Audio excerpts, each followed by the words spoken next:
Bonjour les amis et bienvenue dans cette nouvelle vidéo.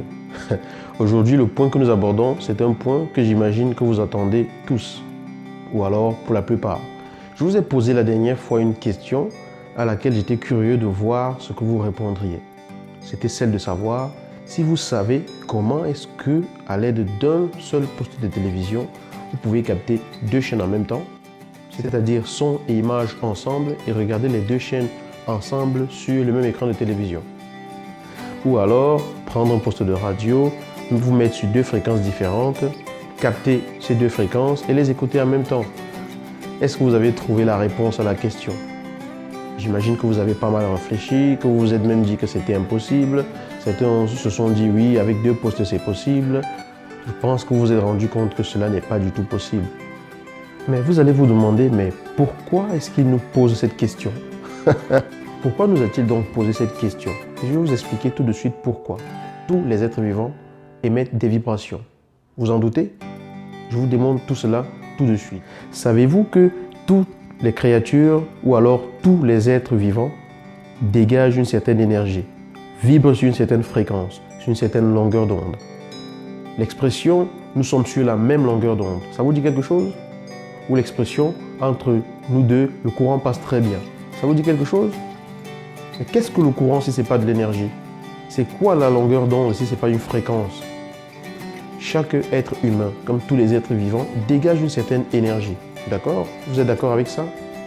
Alors, l'énergie est vibration. Vous êtes d'accord avec ça aussi? L'énergie est fréquence. L'énergie est longueur d'onde. Mais soyons beaucoup plus précis. Toutes les cellules qui constituent le corps humain sont chargées soit positivement, soit négativement en fonction de la surface de la membrane qui entoure la cellule. Au cours de sciences, on nous apprend que la cellule, c'est-à-dire la partie la plus petite constituant un tissu ou un organe, on peut considérer la cellule en fait comme étant une brique pour une maison parce que pour construire une maison, il faut des murs, il faut monter les murs, monter les piliers et tout. Et pour cela, on a besoin de briques. Et la brique, prise toute seule, ne peut pas construire quoi que ce soit. Mais plusieurs briques mises ensemble permettent de construire un mur, puis de construire toute une maison. Et donc, pour l'être humain, la brique de base, c'est la cellule. Et plusieurs cellules vont donc constituer plusieurs organes, et plusieurs organes vont constituer un corps humain, tout simplement. Et comme chaque cellule est chargée d'énergie positive et négative en fonction de la surface de son enveloppe, ça veut dire que chaque cellule est chargée d'énergie. Et chaque cellule, donc, vibre à une certaine fréquence. Or, nous sommes un ensemble de cellules debout sous forme d'un corps. Ça veut dire que, physiologiquement parlant, organiquement parlant, l'être humain, déjà, depuis l'origine, dégage une certaine fréquence. Mais ce qui est particulier ici, c'est que une des choses fondamentales qui va influencer la fréquence vibratoire d'un être humain, c'est ce qui l'anime au plus profond de lui. Ce sont ses vouloirs, ses pensées dominantes. Supposons par exemple que vous soyez constamment dans la peur de manquer de quoi que ce soit. Parlons de l'argent. Supposons que vous soyez dans la peur de manquer d'argent. Ça, je l'ai découvert vraiment récemment et ça a été vraiment une révélation pour moi. Parce que très souvent, on se dit « j'aimerais toujours avoir plus, j'aimerais toujours avoir plus ». Et dans le fait « j'aimerais toujours avoir plus », il y a cette peur de ne pas avoir, en fait, qui est à la base du fait que l'on veut tant avoir plus et que l'on se cramponne au fait de toujours vouloir avoir plus. Donc, ce qui vous anime viscéralement au fond de vous, c'est la peur de manquer.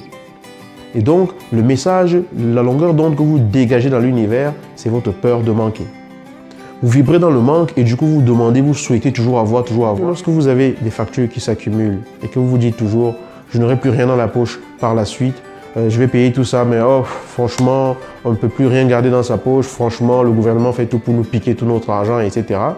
Le fait d'être toujours dans la plainte et donc de toujours se sentir dans le manque et donc dans la peur de manquer fait que la vibration qui dégage de vous est une vibration de manque et l'univers fonctionne par vibration. Et donc, vous allez attirer à vous la fréquence correspondante.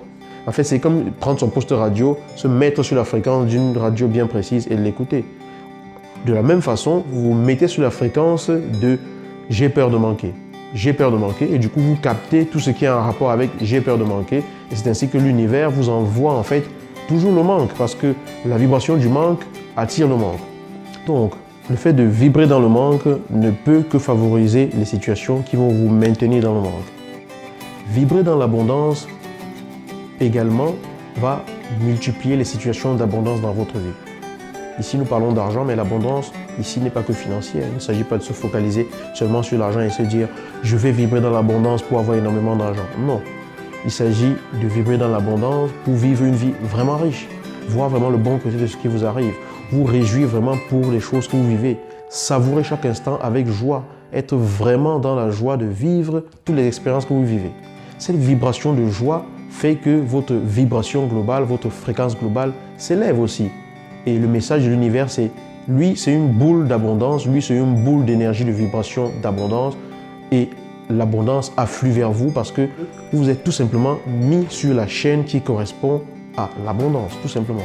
Alors, la vie n'est pas aussi carrée, évidemment. Les choses ne sont pas aussi linéaires parce que nous vivons tellement de choses. Nos pensées quotidiennes passent par tellement de chemins.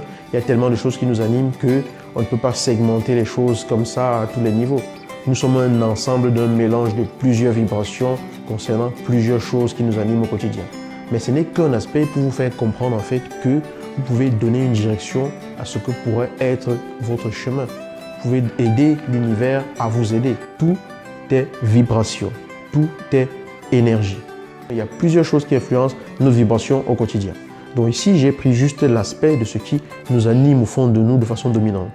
Si vous vivez dans la peur d'avoir une relation chaotique ou dans la peur d'avoir une relation dans laquelle on va vous tromper à longueur de journée ou d'avoir une relation dans laquelle voilà, vous n'allez pas vous épanouir et tout, vous risquez vraiment d'attirer quelqu'un à vous qui vous aidera à vivre cette relation-là. D'accord? Donc, vivez léger. Soyez plus dans une vibration de reconnaissance, tout simplement. Et lorsque vous voulez voir des personnes autour de vous incarner certaines valeurs, la loi de la vibration, qui correspond en fait à ce qu'on appelle la loi de l'attraction, je ne sais pas si vous avez déjà entendu ça, voudrait tout simplement que vous attiriez à vous ce qui correspond à ce que vous-même vous vivez, soit le changement que tu veux voir dans le monde. Si vous voulez attirer à vous des personnes qui dégagent un certain type de vibration ou des personnes qui dégagent un certain type d'énergie ou des personnes qui portent en eux une certaine valeur, commencez par vivre vous-même ce que vous voulez voir les autres vivre. Montrez l'exemple. Vibrez dans ce que vous voulez voir comme vibration autour de vous. Donc, vous ne ferez pas l'expérience de l'abondance si vous vibrez tout le temps dans le manque. Parce que même si l'univers vous donnait tout ce qui existe, tant que vous êtes dans ces vibrations, vous serez toujours dans le manque. Alors que lorsque vous êtes dans la gratitude, gratitude, vous vous rappelez de la dernière vidéo sur la gratitude? Lorsque vous êtes dans la gratitude, même le peu que vous avez, si on peut le qualifier de peu, parce que qu'est-ce qui est vraiment peu dans cette vie? On est tellement riche de ce que nous avons reçu et tellement comblé que je ne vois pas pourquoi on pourrait dire qu'on a vraiment peu de choses. On a vraiment tous de quoi nous réjouir. Donc, supposons donc qu'on est peu par rapport à son voisin parce qu'on se dit, lui, il a plus. Bon, bref, supposons qu'on est peu. Vous réjouissez-vous du peu que vous avez. Si on est capable de se réjouir vraiment, sincèrement et de façon authentique du peu que l'on a, la vie est légère. Alors, captez des chaînes qui correspondent à ce en quoi vous vibrez. Ou alors, vibrez dans la fréquence des chaînes que vous voulez attirer à vous. Mais si vous vibrez dans certaines fréquences qui ne correspondent pas à ce que vous aimeriez voir autour de vous, vous n'attirerez certainement pas cela à votre vie. Soyez l'exemple que vous voulez voir autour de vous. J'espère que cette vidéo vous a vraiment intéressé et j'aimerais attirer votre attention sur le fait que c'est très intéressant de partager vos commentaires sur la chaîne parce que lorsque vous me les dites directement par message, par téléphone ou en face à face, c'est intéressant, oui, on échange, c'est riche, on partage, mais tous ceux qui regardent cette chaîne ou tous ceux qui sont abonnés n'en profitent pas. Le but, c'est vraiment que tout le monde profite et s'enrichisse des échanges qu'il y a. D'accord? Donc, faites l'effort de partager, ne serait-ce que votre petit commentaire sous la vidéo, pour que ceux qui regardent la vidéo puissent enrichir les échanges et pour qu'ensemble, nous puissions avancer. Alors, je vous dis à bientôt dans une nouvelle vidéo qui, j'espère, vous intéressera. Dites-moi ce que vous avez pensé de celle-ci. À très bientôt.